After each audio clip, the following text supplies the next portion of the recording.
BJP ప్రభుత్వం అధికారంలోకి వచ్చినప్పటి నుంచి భారతదేశంలో విద్యా వ్యవస్థ చిన్నభిన్నం అయ్యిందని చిత్తూరు జిల్లా కాంగ్రెస్ పార్టీ అధ్యక్షుడు రమేష్ బాబు అన్నారు. శుక్రవారం ప్రెస్ క్లబ్లో నిర్వహించిన ప్రెస్ మీట్లో ఆయన విలేకరులతో మాట్లాడారు. నీట్ ప్రశ్నపత్రాలు లీక్ అవ్వడంతో ఎంతమంది విద్యార్థి జీవితాలు నాశనం అవుతున్నాయో కళ్ల ముందు చూస్తున్నామన్నారు. ఈ పరీక్ష విషయంలో ఒక విద్యార్థిని మరణించడం బాధాకరమన్నారు. నీట్ పరీక్ష మాత్రమే కాదు, ప్రభుత్వ ఉద్యోగాల కోసం జరిగే ప్రతి పోటీ పరీక్షల్లో ఇలాంటి చేదు అనుభవాలే ఎదురవుతున్నాయని ఆవేదన వ్యక్తం చేశారు. బీజేపీ ప్రభుత్వం అధికారంలో ఉన్నంత వరకు విద్యా వ్యవస్థ అంధకారంలో ఉంటుందన్నారు.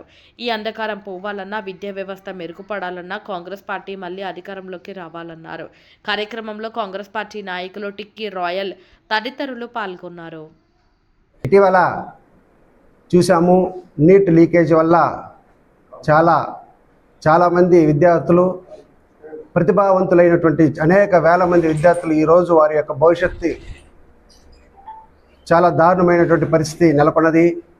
ఎందుకంటే నీటే కాదు, జేఈ పరీక్షలైనా, యూపీపీఎస్సీ అయినా, ఏపీపీఎస్సీ అయినా, ఆర్ఆర్బీ అయినా, ప్రతి ఒక్క కాంపిటేటివ్ ఎగ్జామ్ కూడా గత 10-12 సంవత్సరాలుగా ప్రశ్నాపత్రాల్లో లీక్ అవ్వడము, అనేక అవకతవకలు జరగడము మనము చూస్తూ ఉన్నాము. దీనికి ముఖ్య కారణము ఇప్పుడు కేంద్రంలో పాలిస్తున్నటువంటి బీజేపీ ప్రభుత్వము ప్రధానంగా మనం చెప్పవచ్చు. ఎందుకంటే గతంలో ఎప్పుడూ లేని విధంగా ఈరోజు విద్యా వ్యవస్థ చిన్నాభిన్నమైందని మనందరూ చూస్తున్నాము. చిన్నాభిన్నమైనటువంటి ఈ వ్యవస్థని మళ్ళీ మార్చాలంటే అంత చిన్న విషయం కాదు. అనేక మంది జీవితాలు నాశనం అవుతున్నాయి. ఇటీవల చూసాము, నీట్ పరీక్ష లీకేజ్ వల్ల స్నేహ అనే అమ్మాయి ఆత్మహత్య కూడా చేసుకోవడం మనం చూసాము. అనేక మంది విద్యార్థులు బలి అవ్వడం మనం చూస్తున్నాము. కాబట్టి ఇటువంటి కుళ్ళిపోయిన వ్యవస్థని మార్పాలంటే మళ్ళీ మన భారతదేశంలో మళ్ళీ ఇటువంటి విద్యా వ్యవస్థ, మంచి విద్యా వ్యవస్థ రావాలంటే కూడా ఇటువంటి కిరాతకమైనటువంటి ఈ బీజేపీ ప్రభుత్వం ఉన్నంత కాలము ఎట్టి పరిస్థితుల్లో మార్పు రాదని మేము ఈ పత్రిక ముఖంగా తెలియజేస్తున్నాము.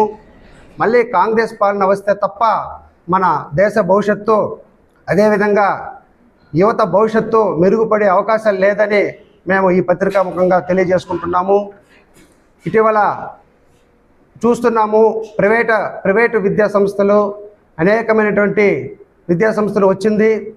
వారి యొక్క దోపిడీ ఎలా ఉందంటే, మధ్యతరగతి పేద ప్రజల పిల్లల్ని కూడా, విద్యార్థుల్ని దోపిడీ చేసుకుని వాళ్ళ ఇష్టానుసారం ఫీజులు పెంచుకుంటూ నిలువు దోపిడీ చేస్తున్నటువంటి పరిస్థితి మనం చూస్తున్నాము. దీనివల్ల లక్షలాది మంది విద్యార్థులు వారి యొక్క జీవితాలు నాశనమయ్యే పరిస్థితి మనం చూస్తున్నాము. కాబట్టి ఈ విద్యా వ్యవస్థ మారాలి, ఈ ప్రైవేట్ వ్యవస్థ మారాలి. మళ్ళీ పూర్వవైపు తీసుకురావాలంటే, ఈ విద్యా వ్యవస్థలో సమూలంగా మార్పు తేవాలంటే కూడా మళ్ళీ కాంగ్రెస్ పాలన రావాలి, రాహుల్ గాంధీ ప్రధానమంత్రి కావాలి. అప్పుడే ఈ విద్యా వ్యవస్థ బలోపేతం అవుతుంది.